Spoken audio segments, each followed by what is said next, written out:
Good morning students. मैं शशि रतन संत Michael school Bettiah से आज आप लोगों को कार्नेलिया का गीत पढ़ाऊंगी। इसके पहले मैंने आपको देवसेना का गीत पढ़ाया हुआ है। आज मैं कार्नेलिया का गीत पढ़ाने जा रही हूँ। इस कविता को प्रस्तुत करने से पहले मैं बता दूं कि कार्नेलिया का गीत लिखा है जयशंकर प्रसाद जी ने। प्रस्तुत गीत जयशंकर प्रसाद के नाटक चंद्रगुप्त से लिया गया है, जिसे सेल्यूकस की पुत्री कार्नेलिया गा रही है। वस्तुतः कार्नेलिया चंद्रगुप्त व भारत दोनों से प्रभावित है। सिंधु नदी के किनारे ग्रीक शिविर के पास वृक्ष के नीचे बैठी हुई कार्नेलिया भारत की महत्ता का वर्णन कर रही है। तो उस कविता में जो सबसे प्रथम बात है वो है कठिन शब्द। तो कविता पढ़ने से पहले मैं उसमें आए कुछ कठिन शब्दों को बता दूं। जैसे अरुण, अरुण का अर्थ होता है लालिमा युक्त। सुरधनु, सुरधनु का अर्थ होता है इंद्रधनुष। मलय, मलय का अर्थ होता है दक्षिण भारत का एक पर्वत जिस पर चंदन के वृक्षों की बहुलता है। समीर, समीर का अर्थ होता है वायु। नीड़, नीड़ का अर्थ होता है घोंसला। अनंत, अनंत का अर्थ होता है समुद्र। हेमकुंभ, हेमकुंभ का अर्थ है सोने का घड़ा। उषा, उषा का अर्थ होता है प्रातः काल का कोमल सूर्य। रजनी, रजनी का अर्थ होता है रात। तो आइए हम देखते हैं प्रस्तुत कविता में। अरुण यह मधुमय देश हमारा, जहाँ पहुँच अनजान क्षितिज को मिलता एक सहारा। सरस तामरस गर्व विभा पर नाच रही तरुशिखा मनोहर। छिटका जीवन हरियाली पर मंगल कुमकुम सारा। लघु सुरधनु से पंख पसारे शीतल मलय समीर सहारे। उड़ते खग जिस ओर मुँह किए समझ नीड़ निज प्यारा। अर्थात प्रस्तुत पंक्ति के माध्यम से यहाँ पर कार्नेलिया गा रही है कि यह भारत देश कितनी मधुरता से भरा हुआ है, कितनी लालिमा फैली है। प्रातःकाल का समय है, वृक्षों की ऊंची ऊंची सुंदर मनोहारी चोटियों पर सरस स्वर्णमयी आभा फैल गई है। यह मनोरम भारत सबको सहारा देता है। यहाँ तो क्षितिज पर आकाश भी पृथ्वी पर आकर टिक जाता है। सब ओर जीवन का सुंदर सरस मनोहारी रूप दिखाई दे रहा है, मानो यह सब ओर मांगलिक कुमकुम फैला रहा हो। प्रातःकाल की शीतल मंद सुगंधित पवन यानी कि हवा चल रही है। आकाश में अपने पंख फैलाकर उड़ते पक्षी ऐसे लगते हैं मानो छोटे छोटे इंद्रधनुष हों। पक्षी भी भारत की ओर अपने प्यारे घोंसले की कल्पना करके उड़ते हैं। उनको यह देश अपना घर लगता है। तो प्रस्तुत पंक्ति के माध्यम से कार्नेलिया गा रही है और ये अपनी भारत की उस सुंदर आभा का वर्णन कर रही है और बता रही है कि किस तरह से हमारे भारत देश में आकाश जो है आकर क्षितिज पर मिलता है। आकाश में पक्षी मनोहारी रूप में विचरण करते हैं। चारों ओर सुबह की लालिमा फैलते ही मंद सुगंधित हवा चलते रहती है। तो इस तरह से अपने भारत देश का वर्णन उन्होंने किया है। दूसरे खंड के माध्यम से हम देखते हैं कि बरसाती आँखों के बादल बनते जहाँ भरे करुणा जल।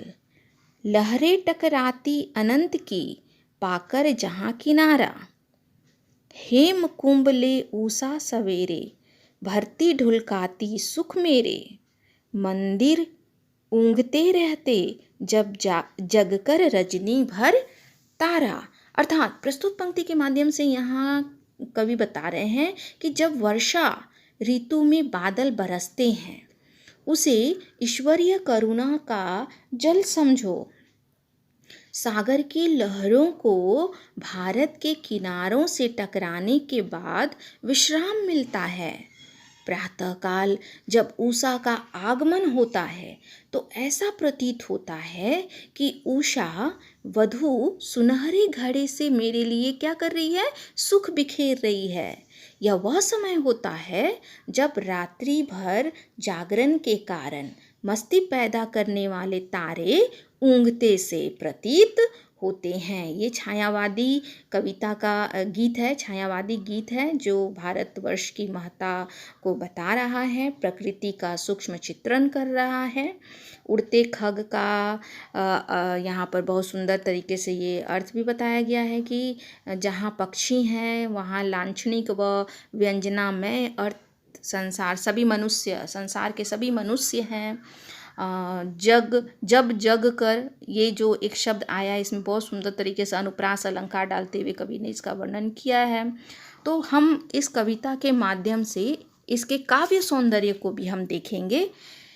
इसमें काव्य सौंदर्य यह है कि कार्नेलिया गीत के माध्यम से हमारे देश की गौरव गाथा तथा प्राकृतिक सौंदर्य को भारतवर्ष की विशिष्टता और पहचान के रूप में प्रस्तुत किया है।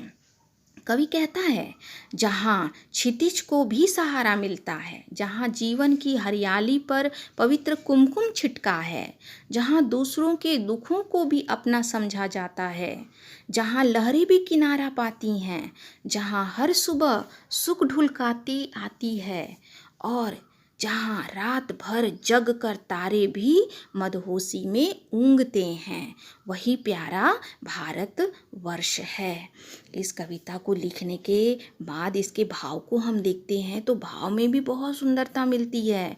कार्नेलिया के सामने सिंधु नदी तट का एक नया चित्रकूट उपस्थित कर रहा है। इस वातावरण में धीरे धीरे उड़ती प्रशांत स्निग्धता उनके हृदय में प्रवेश कर रही है। लंबी यात्रा के बाद वह अपनी मंजिल पर पहुंच ही गई। कार्नेलिया भारतवर्ष की निसर्ग सुंदरता और इसकी रमणीयता को देखकर इसे अरुण मधुमय यह देश हमारा कहती है, जिसमें वह भारत के प्राकृतिक सौंदर्य और उसके गौरव को इसकी विशेषता और पहचान के रूप में स्थापित करती है। तो इसकी भाव में भी आपने देखा कि कितनी सुंदरता झलक रही है।